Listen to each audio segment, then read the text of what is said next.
আজকে যাবে না। সুতরাং বাংলাদেশের মানুষ সচেতন।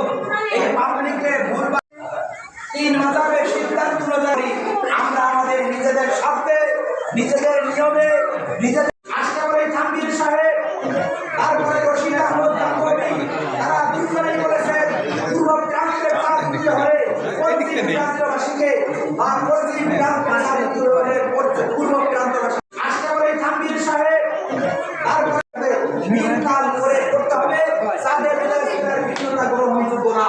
সুতরাং আমরা আল্লাহ রাসূলের রহমত থেকে আমরা এগুলো সকালের আবহাওয়া মানব থেকে বৃষ্টি সকলকে প্রতি বছরের ন্যায় এবারও আমরা মধ্যপ্রাচ্যের সাথে মিল রেখে ঈদ উল ফিতর এবং সেই সাথে আজকে ঈদ উল আজহা পালন করতে যাচ্ছি। শুধু আমরা নয়, আমাদের আশেপাশে আরও বেশ কয়েকটি গ্রাম আজকের এই উৎসবে সামিল হয়েছেন। ঈদ মানে আনন্দ এবং কুরবানির ঈদ মানেই হচ্ছে উৎসর্গ। তো আসুন আমরা আল্লাহর পথে আমরা আমাদের সুখ দুঃখ ভাগাভাগি করে নিই, আমরা উৎসর্গ করি এবং সেই সাথে দোয়া করি যাতে বিশ্বের সকল মুসলিম সুখে শান্তিতে বসবাস করতে পারে। ধন্যবাদ।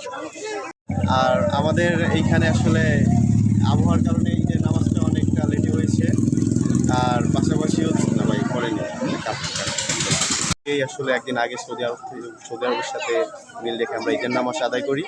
পাশাপাশি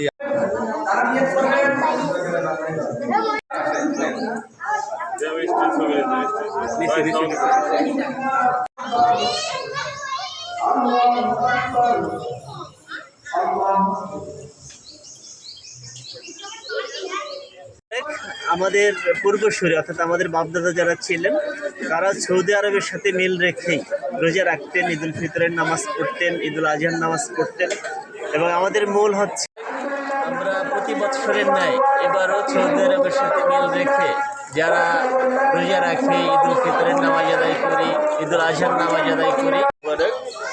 আমরা মূলত চট্টগ্রামের মির্জাকিল শরীফের যে আমাদের পীর দাদা হজরত শামসুল হক আরেফিন, ওনার যে সন্তান হজরত ইয়াসিন আলী হুজুরের মরিদান, আমরা আমাদের বাপ দাদা